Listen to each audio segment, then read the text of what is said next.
Chosen one, lock your attention on this message right now. That thing you have been carrying in silence, the part of your life you thought no one could see.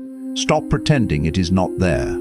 The enemy is working overtime today for one reason and one reason only. He knows what is about to be exposed, and it is not what you think.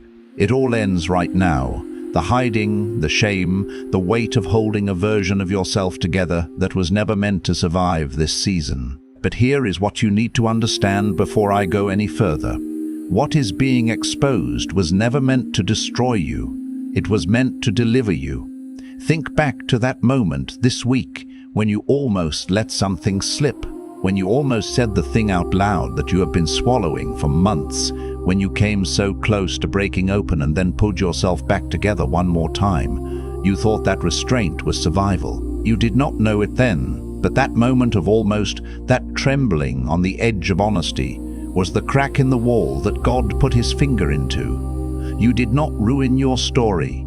You triggered the revelation. God redirected everything you were supposed to be doing right now to bring you to this specific message.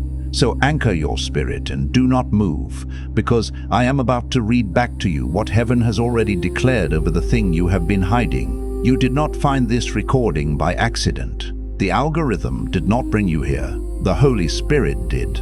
This is a divine appointment that was written into your story before you ever had anything to hide. You are standing at a moment of holy exposure, and holy exposure is not humiliation, it is liberation. Stay until the very last second of this message, because in the next few minutes I am going to hand you the verdict that separates what was exposed by the enemy to shame you from what was uncovered by God to free you.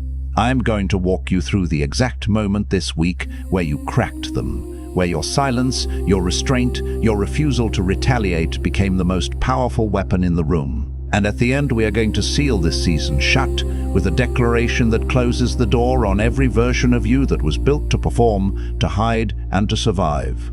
Do not click away. Your future self is on the other side of the next few minutes. And if you leave now, you leave before you find out what God was actually doing while you were trying to hold it all together. I know what the last 72 hours have felt like. The atmosphere has not just been tense, it has been exposing. Like a light slowly being turned up in a room you thought was safely dark.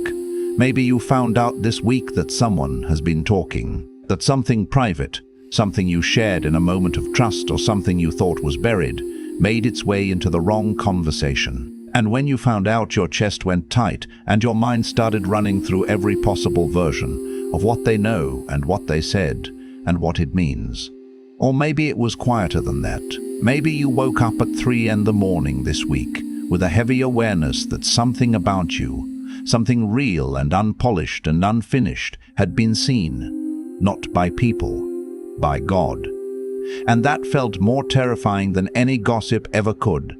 You feel cracked open, like the carefully constructed version of yourself that you have been presenting to the world has a fracture in it now that you cannot hide anymore. And in this cracked open place, the enemy has started whispering a very specific lie. Listen to your thoughts right now. He is telling you that what was exposed has cost you something irreplaceable. He is replaying that moment, the moment when you found out someone knew, or the moment you realized God saw, or the moment the version of you that you worked so hard to maintain started to come apart at the seams. The accuser is telling you that this exposure is evidence of your failure, that you were supposed to be further along, that the hidden thing proves you were never as healed, as strong, as chosen as you believed. He is telling you that you have been cracked, and cracked things do not hold. But I need you to hear what the scripture actually says about this moment. 2 Corinthians 4-7 says, "But we have this treasure in jars of clay, to show that the surpassing power belongs to God and not to us." Listen to that. Jars of clay, not marble, not iron. Clay, fragile, exposed, cracked. And the treasure is still inside. The crack is not the evidence of your disqualification. The crack is the evidence of what is in you. Because clay that has no cracks lets nothing in and lets nothing out. But a cracked jar, light gets through, and that is not an accident. That is not an accident. That is architecture. You are not a broken vessel. You are a vessel that has been cracked open at exactly the right moment so that what God put inside you can finally get out. The heaviness you feel right now is not the weight of shame. It is the weight of a season that is ending. It is the specific pressure of something that was never meant to be permanent, finally being pried loose. You thought what was exposed about your private life was the enemy winning. You thought the cracking was the defeat. But let me reframe your reality right now. You cracked them, not the other way around. Every time they tried to use your hidden places as ammunition, every time they tried to make your private war into a public verdict, every time they expected you to collapse under the exposure, and you did not, that was not weakness on display, that was warfare. Your refusal to crumble under holy pressure is the very thing that signed their eviction notice. The crack was not your undoing, the crack was your weapon. Most chosen ones who hear a message like this feel the fire for about 48 hours. Then the dryness returns, the doubt creeps back, the silence gets louder, and within a week they are exactly where they were before, waiting, wondering, spiritually exhausted. That cycle breaks today, or it does not. The inner sanctum puts a prophetic word from the throne room in your hands every single morning. 365 days of hearing God before the world can speak first. The link is in the first pinned comment. It will not be there forever, and neither will this window God just opened for you. Before we go any further, if you're serious about stepping into everything this message is pointing you toward, there is a guide that was created specifically for moments like this one. It is called Chosen One, Activating Your Divine Purpose, and it will take everything you are about to hear and help you walk it out in your real life. The link is in the description. Get it. You are going to need it. Now let's go deeper. What just happened in that moment when you felt exposed? That was not shame. That was recognition. There is a profound, almost seismic difference between the two, and it is a distinction that eludes so many. Shame is a heavy cloak, woven from the threads of perceived wrongdoings, whispering, "You are flawed." Recognition, however, is a spotlight illuminating an undeniable truth, resonating with, "This is who you are." And what is being seen right now is not the debris of your failures. It is the blueprint of your assignment. Because that private life they believe they were unearthing, digging for scandal and weakness, that was never a hidden chamber from the perspective of heaven. Every hushed hour you dedicated to seeking wisdom, to wrestling with divine whispers. Every sleepless night you spent grappling with questions so profound they echoed in the silence, questions your earthly companions could never fathom or answer. Every instinct that drew you away from the clamor, from the collective cheer for things that left your spirit hollow, because a deeper knowing within you declared, "I was not sculpted for this." All of it was observed. Every act of integrity, every silent prayer, every moment of solitary strength was meticulously noted, meticulously accounted for. And crucially, not a single one of those private moments was ever in vain. They were the invisible chisels shaping your destiny. But here is where the revelation truly deepens, where the earthly spectacle meets the celestial design. The very impetus behind their desperate attempt to expose you, to drag your deepest self into the harsh glare of public scrutiny, stems from a fundamental truth. Something within you fundamentally unsettled them. You must grasp the spiritual mechanics at play here, the invisible currents of spiritual warfare. People do not expend precious energy, time, and focus on that which is inconsequential, that which holds no sway, no power. They are drawn like moths to a flame or predators to prey, to that which directly challenges their comfort, their established order, their perceived security. And your very essence, the quietude you inhabit, the profound depth of your spirit, the unwavering refusal to merely perform or conform, was an unspoken, uninvited confrontation to their worldview. Consider the narrative of David. Before the colossal giant Goliath fell, before the weight of kingship settled upon his shoulders, he was largely dismissed, overlooked. His own father, in a moment of understandable human oversight, forgot to even summon him when the prophet Samuel arrived to anoint the next king of Israel.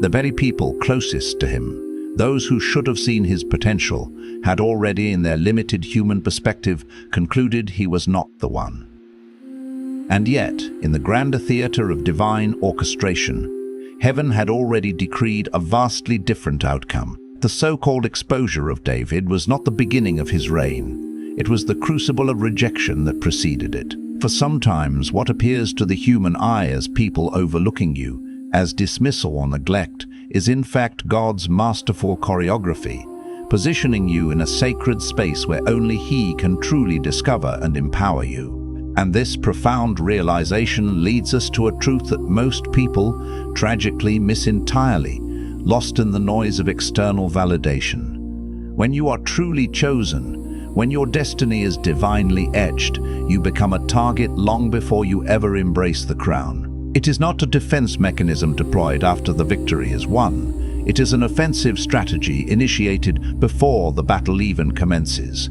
The adversary, the ancient enemy of souls, does not patiently wait for you to ascend to your rightful place before unleashing his assaults. No, he meticulously studies the divine essence you carry, the potent spiritual arsenal you are assembling, and begins his onslaught while you are still in the formative stages, still in the quiet, unseen process of becoming. This is precisely why the private life, those unseen moments of devotion and integrity, hold such immeasurable significance. Because what you cultivate in the sanctuary of your private life is the very bedrock that determines whether you will endure and indeed thrive in the tumultuous arena of the public sphere. Think of Joseph, his unwavering private integrity within the walls of Potiphar's household, his steadfast refusal to compromise his purity and his covenant with God, was the true credential that qualified him for the palace, not the richly adorned coat, not the prophetic dreams. It was the silent, unseen covenant he maintained with the divine when absolutely no human eyes were upon him. And here is the part, the revelation that should resonate deep within your core, shaking loose old paradigms and fears. What they sought to expose about your private life, what they brandished as a symbol of your weakness, is often precisely the arena where God has been diligently, painstakingly building your deepest strength. They thought they were revealing your vulnerability. They were, in essence, unveiling your divinely ordained training ground. Coming up, there is something profound, something transformative, hidden beneath the surface of their exposure of you. Something they never, in their wildest imaginations, intended to release. Stay with me, because this is the element that possesses the power to shatter the cycles of the past and break them completely. But first, this critical truth must be firmly planted, allowed to take root in the soil of your understanding. You have, perhaps for far too long, been apologizing for your inherent difference, not necessarily in vocal pronouncements, but in the subtle, insidious ways you have been contracting yourself, shrinking your authentic brilliance, in the way you dim your light in certain company, fearing it might outshine others, in the way you might laugh a little too boisterously at jokes that hold no genuine humor for you, a performance designed solely to foster a sense of comfort in others, in the way you have been projecting a carefully curated version of yourself, a persona that feels more palatable, more easily digestible for those around you. And I want to speak directly into that pattern right now, with the full weight of compassion and conviction, because the cost of this self-effacement is far greater than you can currently comprehend. The version of you that is effortless for others to accept is, by its very nature, effortless for them to overlook, to dismiss, to forget. But the version of you that heaven meticulously designed, the very essence they felt so profoundly threatened by that they resorted to exposure, that version carries an inimitable spark, a divine unction that cannot be manufactured and, more importantly, cannot be extinguished. And now, here is the astonishing truth of what they inadvertently unleashed when their sole intention was to cast you down, to diminish your spirit. Every single time someone attempts to drag you into the harsh, unforgiving light with the express purpose of humiliating you, they are in fact broadcasting your presence. They are inadvertently announcing your existence to their audience, to their network. signaling that there is something about you, something inherent in your being, that possesses a power, a magnetic pull, significant enough to warrant their focused attention and, indeed, their reactive efforts. Consider the sheer investment of it all. Your perceived enemy dedicated their time, their energy, their platform, their influence, all directed squarely at you. This is not the behavior of an entity or individual who perceives you as insignificant, as nothing. This is the undeniable action of someone who recognizes that you are something substantial, and they are incapable of finding rest until they believe they have neutralized that perceived threat. But herein lies their fundamental misunderstanding, their critical blind spot. They fail to comprehend that you cannot be neutralized by mere exposure when you are already securely positioned within a sacred covenant with the one who perceives all, who knows all, who orchestrates all. When your soul rests in the unassailable truth that you have absolutely nothing to conceal from the divine gaze, then, by immutable spiritual law, you possess nothing to fear from the fleeting judgments and machinations of humankind. But permit me to gently yet firmly challenge a deep-seated inclination within you right now, because there is a subtle, insidious aspect of yourself that has been utilizing their actions, their attempts to expose you as a convenient justification, a comfortable excuse to remain small, to stay ensconced in a position of perceived victimhood. And I offer this observation with the deepest love, but I must speak it with absolute clarity. It is undeniably easier to remain the one who was wronged, the recipient of injustice, than it is to embody the one who chooses to rise, to ascend, regardless of the circumstances. It is far simpler to cradle the wound, to nurse the hurt, to replay the narrative of betrayal, than it is to courageously walk through its fiery depths and emerge transformed. And the enemy, in his cunning, understands this human tendency perfectly. He does not merely deploy your adversaries to inflict pain upon you. He masterfully employs your own hurt to keep you tethered, to hold you captive. He wields the profound sting of betrayal as a silken yet unbreakable leash. And for as long as you remain fixated on that wound, drawing sustenance from its pain, endlessly rehearsing its details, meticulously constructing your identity around its contours, you are, in essence, still bound. You are not yet free. You remain in the pit, a prisoner of past injustices. And remember Joseph, he did not ascend to the pinnacle of prime ministership while still dwelling in the dungeon. He had to actively, intentionally, leave that place of confinement. And this, my friends, brings us to the true pivotal turning point of your journey. What you consciously choose to do with what was inflicted upon you, how you process and respond to the wounds you have sustained, will be the defining spiritual act of this entire season of your life. It will transcend the most fervent prayer you have uttered, the most rigorous fast you have undertaken, the most soul-stirring worship moment that brought you to tears. The true measure lies in what you cultivate and offer within the crucible of the quiet moments, within that very same private space where they sought to heap shame upon you. That is your sacred altar. That is the sacred ground where the most potent offering is made. And the offering that God is most earnestly seeking from you is not your pain itself.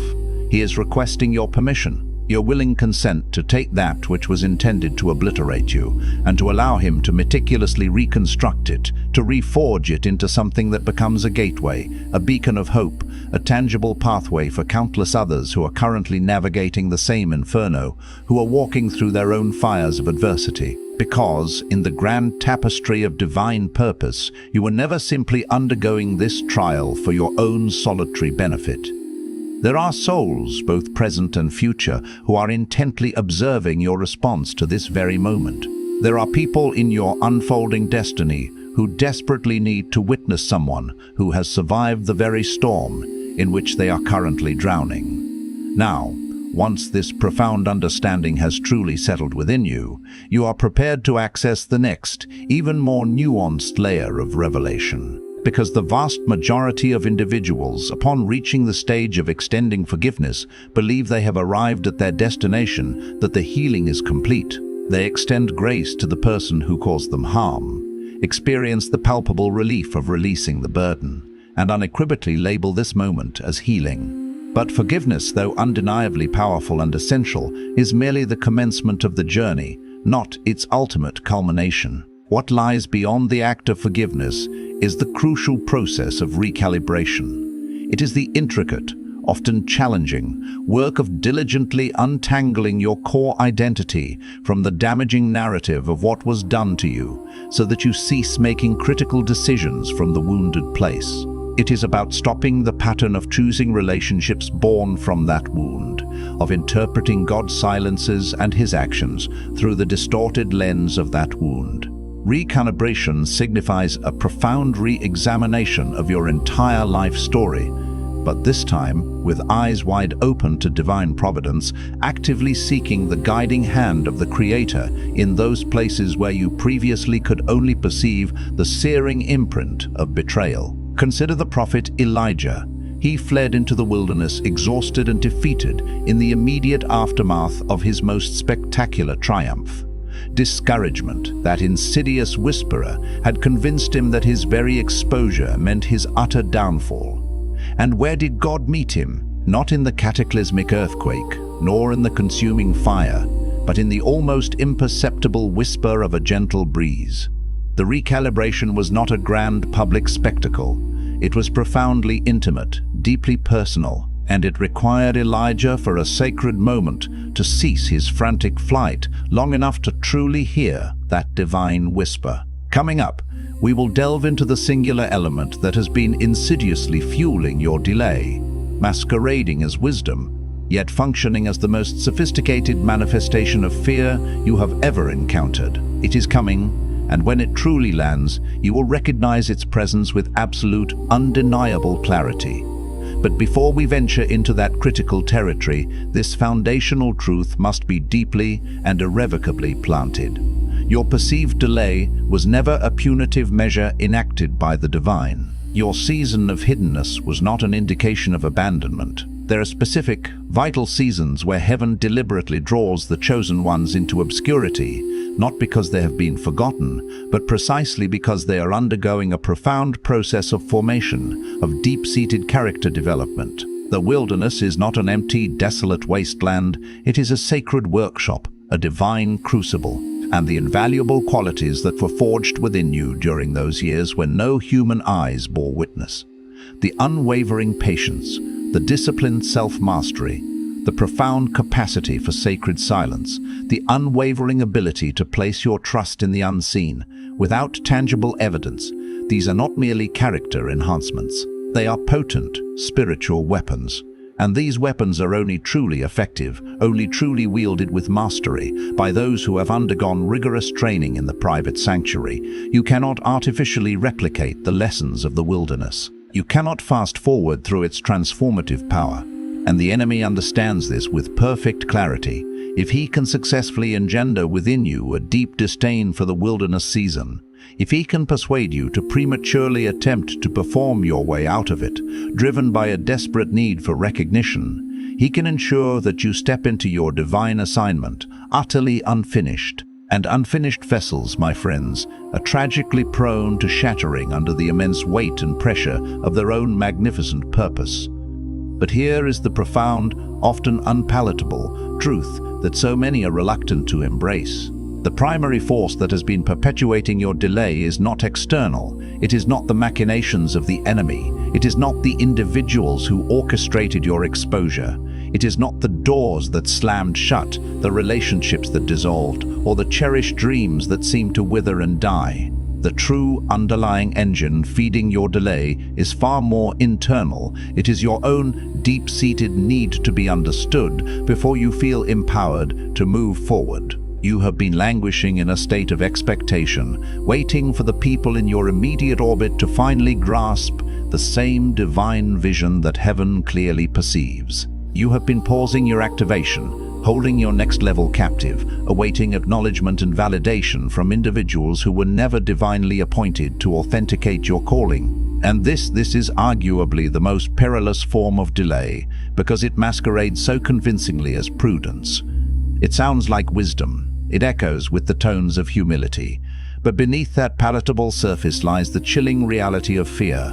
subtly disguised in the garments of patient waiting. And there exists a profound critical distinction between divine waiting, a posture of active trust and preparation, and human hesitation, a passive state of seeking permission and placing faith on indefinite hold. And just when you believe you have fully grasped the intricate layers of this revelation, there emerges yet another, even deeper stratum. Because beneath the pervasive need for external approval lies something far more ancient, a root system extending back into the very foundations of your being. There resides a primal wound that predates the individuals who sought to expose you, a wound that runs deeper than the failures of past relationships.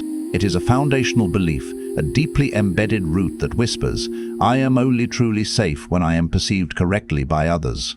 And this root was planted, often unbeknownst to you, long before you were even aware of its existence. It was sown the very first time someone whose love and affirmation you desperately needed looked upon you, and in that pivotal moment did not see the magnificent, divinely crafted being that heaven recognizes. And from that formative experience, a part of your nascent self concluded that if you could only render yourself sufficiently understandable, sufficiently small, sufficiently palatable, sufficiently safe, you would finally achieve the protection you craved. But chosen ones are not called to a life of mere safety. They are called to be sent, to be emissaries, to be agents of divine transformation.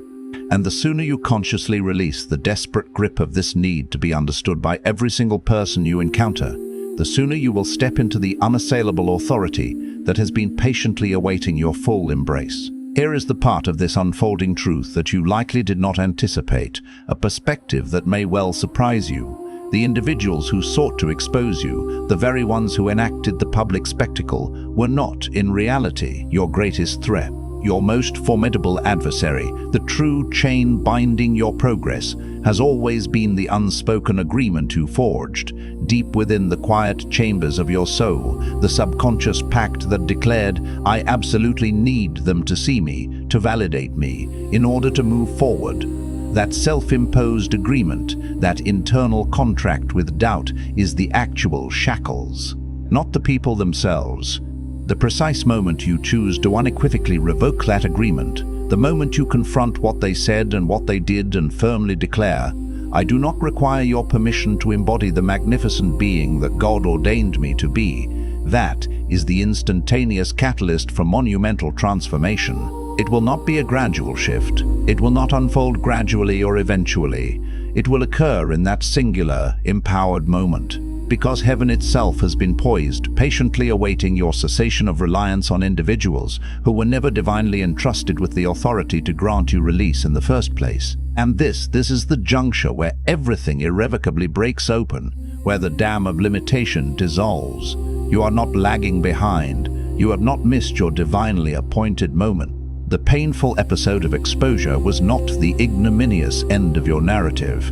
It was, in fact, the dramatic and resounding announcement of an entirely new, far grander chapter, and that private life they attempted to weaponize, the very aspects they sought to shame you for. That sacred space is still yours. It is now being meticulously rebuilt, divinely reclaimed, and this time it is firmly rooted in an unshakable foundation that they are utterly incapable of touching or defiling, because it is no longer contingent upon their fleeting perception or flawed judgment. It is anchored in the immutable depths of covenant. It is grounded in the undeniable clarity of purpose. It is firmly established in the unshakable eternal knowledge that you were seen, known, and loved before you were even formed in the womb. And you will undoubtedly be standing, resolute and triumphant, long after the ephemeral noise and fury of this current moment have utterly faded into the annals of time. Place your hand upon your heart right now. Feel its steady rhythm and declare this truth aloud with me, infusing it with the power of your intention. I release the desperate need to be understood by those who were never divinely appointed to truly see me. I now revoke every agreement I have ever unconsciously or consciously made with fear, with restrictive smallness, and with the paralyzing grip of delay. I forgive the actions that were taken in private against me, and I wholeheartedly release the words that were spoken in public to diminish me. I am not behind, I am precisely where I need to be. I am not forgotten, I am eternally known. I am not defined by the fragments they attempted to expose, because every facet of my being is already intimately known and deeply cherished by the one who breathed life into me. I step forward now, not when it feels entirely safe, not when universal approval is granted, not when the path ahead appears perfectly clear and unobstructed.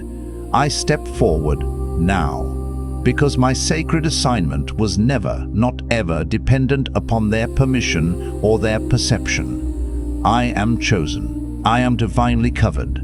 I am in profound motion. And absolutely nothing that was ever sent against me possesses the inherent power to halt the magnificent unfolding of what heaven has already irrevocably set in motion. If this message has resonated deeply within you, striking a chord that desperately needed to be reached, do not allow its impact to cease here. Subscribe to this channel so that you never miss a single transmission of divine insight and encouragement. Leave a comment below. Share with us what specific truth broke open for you today, because your testimony, your brave declaration, is precisely the light that will pull someone else out of their own dark pit. Share this with anyone you know who might be navigating their own season of exposure right now, someone who desperately needs to grasp the profound truth that they are not alone in this experience. And most importantly, secure your copy of the guide, Chosen One, Activating Your Divine Purpose. The link, Your Pathway to Deeper Activation, is waiting for you in the description. Because while this message was the initial spark, the igniting flame, the guide is where you will discover the sacred knowledge and practical tools to truly carry and tend that fire within you.